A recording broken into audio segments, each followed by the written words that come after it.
नमस्कार, मैं हूं लाल सिंह और हम लोग अभी टैली सीख रहे हैं। ये है STS computer education Purnia. Tally का ये 7वां वीडियो है और इस वीडियो में हम लोग देखेंगे भाउचर टाइप। भाउचर टाइप क्या होता है?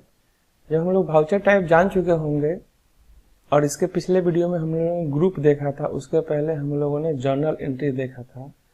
इसके बाद हम लोग टैली में एंट्री करना शुरू कर देंगे। जो नेक्स्ट क्लास होगा हमारा वो टैली का एंट्री का होगा।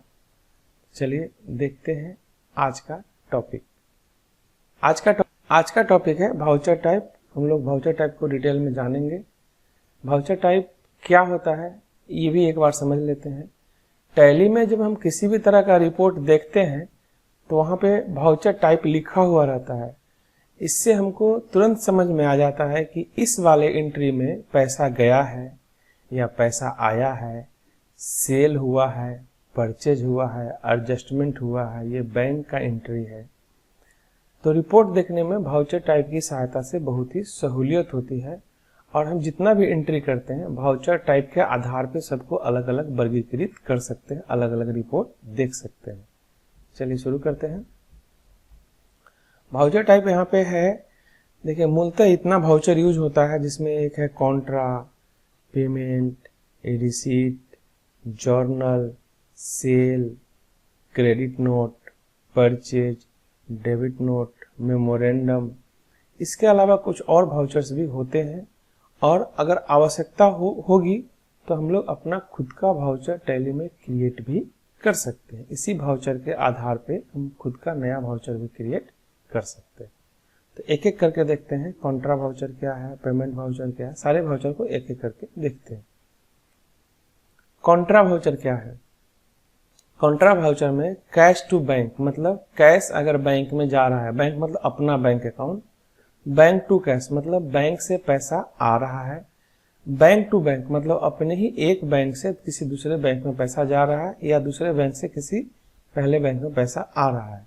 जब अपने बिजनेस का पैसा अपने ही बिजनेस के बैंक अकाउंट में जमा करेंगे या अपने ही बिजनेस के बैंक अकाउंट से पैसा निकालेंगे या अपने ही एक बैंक अकाउंट से अपने दूसरे बैंक में पैसा ट्रांसफर करेंगे, तब इस भाउचर का उपयोग करना है।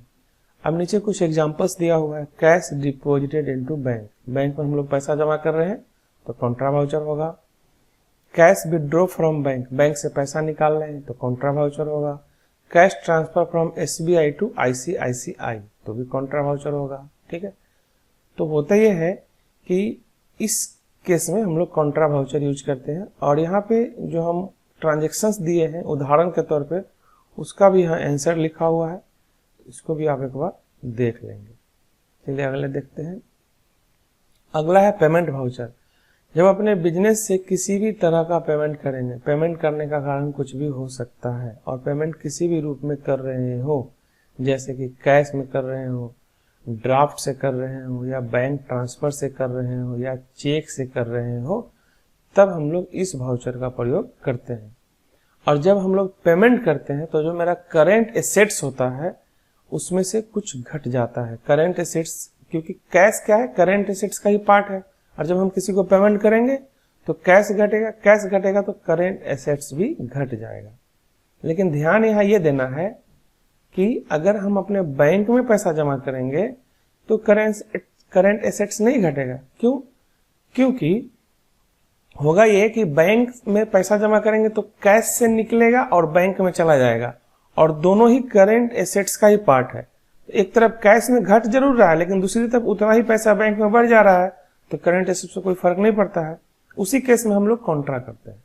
लेकिन यहाँ पे क्या होगा, जब हम किसी को पेमेंट करेंगे, चाहे नगद कर रहे हो, चाहे चेक से, ट्रांसफर से, DD से, तो पैसा तो मेरा घटेगा। तो इस केस में हम लोग पेमेंट भाउचर यूज करेंगे। ठीक है, यहाँ पे बहुत सारे एग्जाम्पल हम दे रखे हैं, आप एक बार देखिएगा। जैसे गुड्स परचेज ऑन कैश, सामान खरीद रहे हैं नगद में तो पैसा देना पड़ेगा, तो पेमेंट भाउचर हो गया। कैश पेड टू राजू, किसी पर्सन को पैसा दे रहे हैं तो भी पेमेंट भाउचर हो गया। Cash paid to Mohan by cheque, अब हम मोहन को चेक के द्वारा पैसा दे रहे हैं तो अल्टीमेटली मेरा जो करेंट एसेट्स है वो तो घट रहा है। चेक से पैसा देंगे तो बैंक से निकलेगा तो एसेट तो घट रहा है ना। पैसा देने का, पेमेंट करने का तो ये भी तरीका होता है ना, जरूरी तो नहीं है कि हम नगद में ही पैसा देंगे हमेशा। नगद में देंगे, चेक से देंगे, ट्रांसफर करेंगे, तो पैसा मेरा जा रहा होगा तो पेमेंट वाउचर होगा। लोन गिवन टू श्याम, अगर हम किसी को लोन दे रहे हैं तब भी पेमेंट वाउचर होगा, क्योंकि पैसा मेरा यहाँ जा रहा है, बैंक से जाए या नगद जाए। रेंट पेड कर रहे हैं, सैलरी पेड कर रहे हैं, बिजली बिल पेड कर रहे हैं, जितना भी खर्च है पेड करेंगे तो पैसा जाएगा, चाहे हम चेक से करें, ट्रांसफर से करें या कैश दें, पैसा तो जा रहा है। सैलरी पेड कर रहे हैं बाई चेक तब भी, और कैश कर रहे हैं तब भी, तो इन सभी केसेस में पेमेंट वाउचर हो जाएगा। इसको एक बार अच्छे से देख लीजिएगा। चलिए आगे देखते हैं। रिसीट जस्ट उल्टा है, जब हमारे बिजनेस से पैसा जा रहा था तो पेमेंट हुआ था, अब मेरे बिजनेस में अगर पैसा आ रहा है, कारण कोई भी हो सकता है, चाहे वो कैश में आ जाए, फॉर्म भी कोई भी हो सकता है, चाहे वो कैश में आ जाए, डीडी से आ जाए, ट्रांसफर से आ जाए, है ना, आ रहा है पैसा, इससे हमारा करेंट एसेट्स बढ़ेगा। बैंक से आएगा तो भी करेंट एसेट्स बढ़ेगा, कैश से आएगा तो भी करेंट एसेट्स बढ़ेगा, क्योंकि कैश और बैंक दोनों करेंट एसेट्स का ही पार्ट है। तो जब आपके बिजनेस में किसी भी कारण से किसी भी रूप में कैश आएगा तो इस वाउचर का प्रयोग करना है। कैश आने की वजह से आपका करेंट एसेट्स बढ़ जाएगा। जैसे गुड सेल्स ऑन कैश, जब सामान हम नगद में सेल कर रहे हैं तो पैसा आएगा। कैश रिसीव फ्रॉम राजा, किसी पर्सन से पैसा ले रहे हैं तो भी पैसा आ रहा है। Cash receive from Raja by cheque, अब हम चेक के द्वारा ले रहे हैं तो भी तो पैसा आ रहा है, बैंक बढ़ रहा है। कमीशन रिसीव कर रहे हैं कहीं से तो पैसा आ रहा है। टेकन लोन फ्रॉम एसबीआई से लोन ले रहे हैं, किसी बैंक से लोन ले रहे हैं तो भी पैसा आ रहा है ना। कोई लाभ आ रहा है तो भी पैसा आ रहा है। तो पैसा आना चाहिए, चाहे वो कैश में आ रहा हो, ड्राफ्ट से आ रहा हो, चेक से आ रहा हो, ट्रांसफर से आ रहा हो। तो इस केस में हम लोग F6 वाउचर यूज करेंगे। ठीक है, आगे देखते हैं। जर्नल वाउचर होता है। नॉर्मली जब किसी भी वाउचर में कोई एंट्री नहीं होता है तो वो जर्नल वाउचर में होता है। ये इसको एक तरीका है पहचानने का। दूसरा बात है, इसमें नन कैश एंट्री होता है या एडजस्टमेंट टाइप का एंट्री होता है, जिसमें आपका पैसा कैश का नहीं रहेगा इन्वॉल्वमेंट, कैश आएगा जाएगा नहीं, लेकिन बहुत सारा ऐसा एंट्री है जो इसके अलावा भी करना पड़ता है। कैश आएगा जाएगा के अलावा भी बहुत सारा करना पड़ता है, तो उसमें हम लोग इसको यूज करते हैं। जैसे अब यहाँ देखिए, goods taken for personal use, अगर आप पर्सनल यूज के लिए गुड्स ले रहे हैं तो इसमें जर्नल वाउचर हो जाएगा, क्योंकि यहाँ कैश नहीं जा रहा है। अगर कैश जा रहा होता तो पेमेंट हो जाता। शेयर परचेज तो नहीं हो रहा है, पर्सनल यूज के लिए ले रहे हैं तो जर्नल वाउचर हो जाएगा।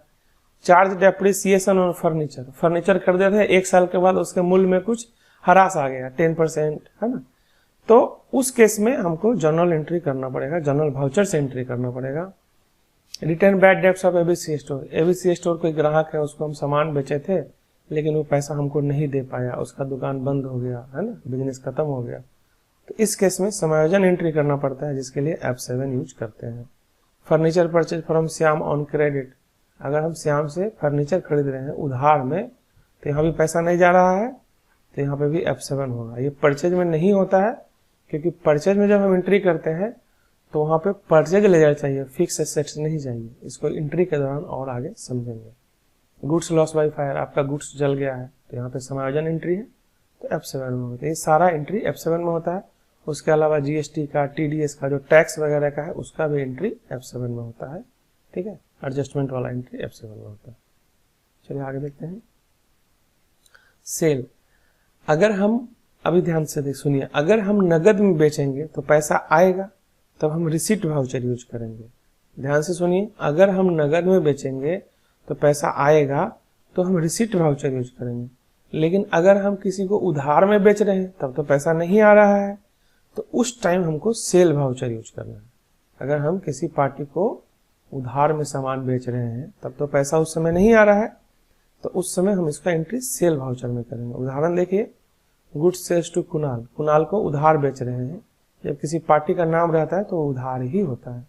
Goods sales to Rahim and sons, उसको भी उधार बेच रहे हैं, तो इस केस में हम लोग किसका यूज करेंगे, सेल वाउचर का यूज करेंगे। और इसी में एक और वाउचर है क्रेडिट नोट, कंट्रोल इफेक्ट। अगर हम सेल किए अपने ग्राहक को और ग्राहक हमको सामान वापस ला कर दे दिया, रिटर्न कर दिया, तो उस केस में हम लोग क्रेडिट नोट वाउचर का यूज करते हैं।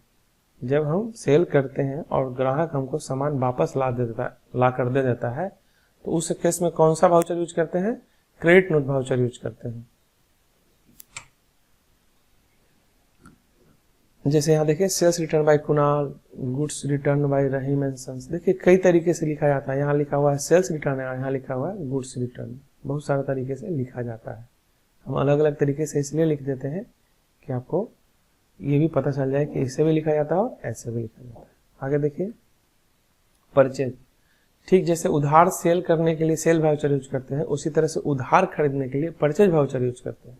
और अगर हम नगद में सामान खरीदेंगे तब क्या होगा, नगद में सामान खरीदेंगे तो हमारा पैसा जाएगा, तो उस केस में हमको पेमेंट वाउचर यूज करना पड़ेगा। नगद में सामान खरीदेंगे तो पैसा जाएगा, उस केस में क्या यूज करना पड़ेगा, पेमेंट वाउचर यूज करना पड़ेगा।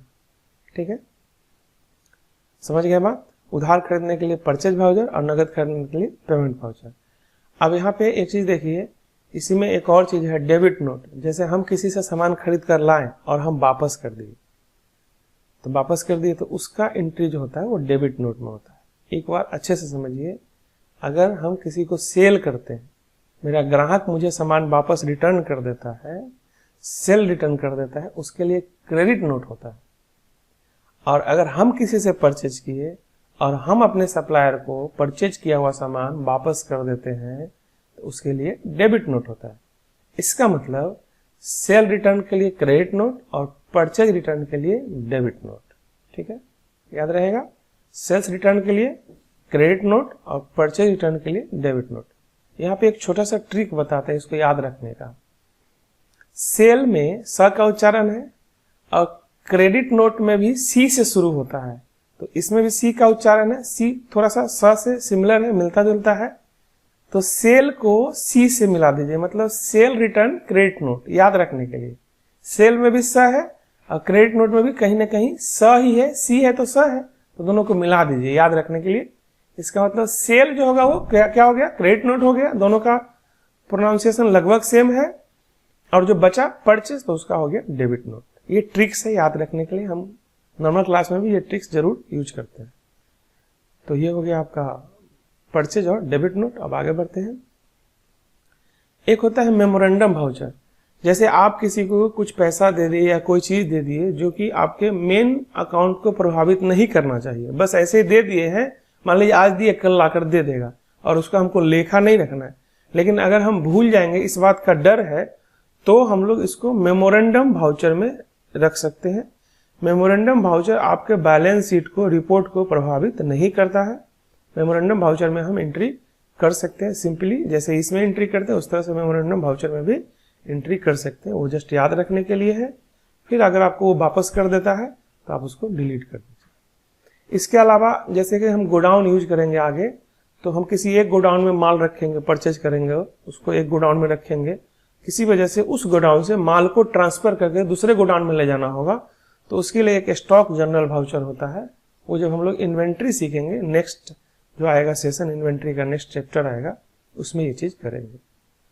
तो ये था आपका वाउचर, ठीक है ना।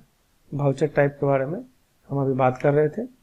इसको अच्छे से एक बार आप डिटेल में समझ लीजिएगा, बार बार वीडियो को रिपीट करके देख लीजिएगा। कहीं कोई दिक्कत आएगी तो फिर हम आपको बताएंगे, आप मेरे से बात करेंगे, और इस कोर्स को अधिक से अधिक लोगों तक पहुंचाने में आप मेरी मदद करें, ऐसा हम आपसे आशा रखते हैं। तो इस सेशन में इतना ही। Thank you very much.